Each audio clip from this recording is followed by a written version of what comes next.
네, 오늘은 에스겔 45장 여기를 좀 깊이 들여다보려고 합니다. 네, 미래 이스라엘의 땅 분배 문제부터 시작해서요.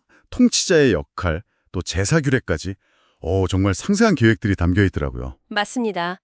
이게 그냥 옛날 문서가 아니라 거의 뭐 새로운 사회의 청사진 같은 느낌이죠. 맞아요. 청사진.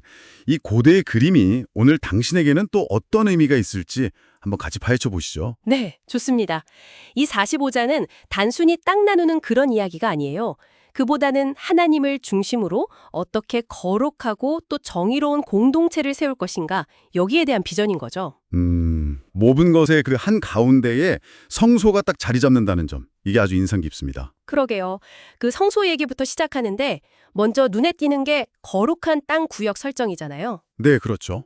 길이가 2만 5천 척, 너비는 1만 척. 와, 이거 정말 어마어마한 크기의 땅을 하나님께 예물로 바치는 거죠. 이게 1척이 보통 팔꿈치에서 손끝 정도 길이라고 보니까 계산해보면 정말 광대한 지역입니다. 그 거대한 땅 안에서도 성소 부지는 또 따로 가로 세로 500척으로 네모 반듯하게 딱 구별을 해놓고요. 네, 그리고 그 거룩한 땅 안에서도 또 역할에 따라 구분이 됩니다. 아, 또 나뉘는군요. 네, 성소에서 직접 섬기는 제사장들을 위한 땅이 있고 또 성전에 다른 봉사를 하는 레위 사람들을 위한 땅이 따로 있죠. 그렇군요.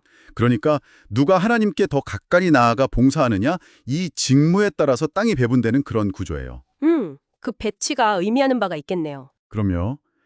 공동체 전체가 하나님을 중심으로 어떻게 딱 질서를 잡아야 하는지 그걸 보여주는 아주 상징적인 배치라고 할 수 있습니다. 그리고 그 거룩한 구역 옆에는 이제 일반 백성, 이스라엘 온 족속을 위한 성읍 부지가 마련되고요. 네, 맞아요. 아, 그런데 여기서 또 흥미로운 게 왕에게도 땅이 주어진다는 점이었어요. 네, 왕에게도 주어지죠.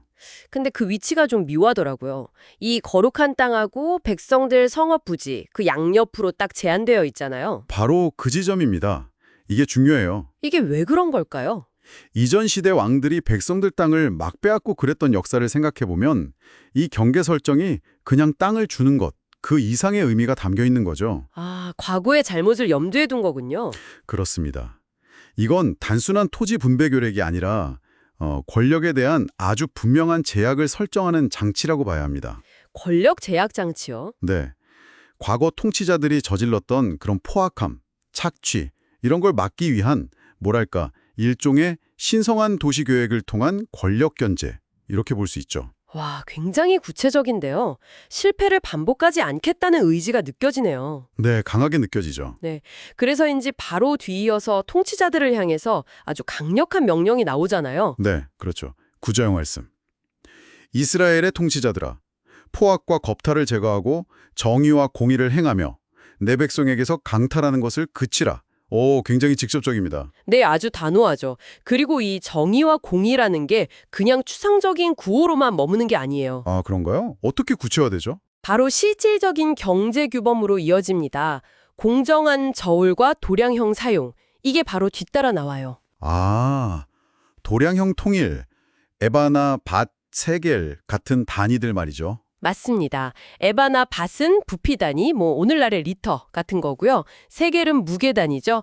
이런 표준 계량 단위를 명확하게 해서 상거래에서 속이는 행위 자체를 원천적으로 막으려는 의도입니다. 그러니까 사회의 정의라는 게 그냥 선언이 아니라 이런 일상적인 경제활동의 공정함에서부터 시작된다, 이런 거네요. 바로 그거죠. 아주 중요한 통찰입니다. 자, 그럼 통치자뿐만 아니라 백성들에게도 어떤 의무가 주어지나요? 네, 백성들도 의무가 있습니다. 정해진 비율에 따라서 곡식, 기름, 양 같은 것들을 예물로 내야 하고요. 예물이요? 네, 그리고 이 예물은 군주에게 전달됩니다. 백성들이 군주에게 예물을 내고 그럼 군주는 그걸로 뭘 하나요? 그 자원을 가지고 군주는 공동체 전체를 위한 제사를 주관할 책임을 지는 겁니다. 아, 제사 주관 책임. 네, 명절이나 초하루, 안식일 같이 정해진 때에 번제, 그러니까 만정이 태워드리는 제사죠. 또 소제, 이건 곡식 제사고요. 속죄제, 죄사함을 위한 제사.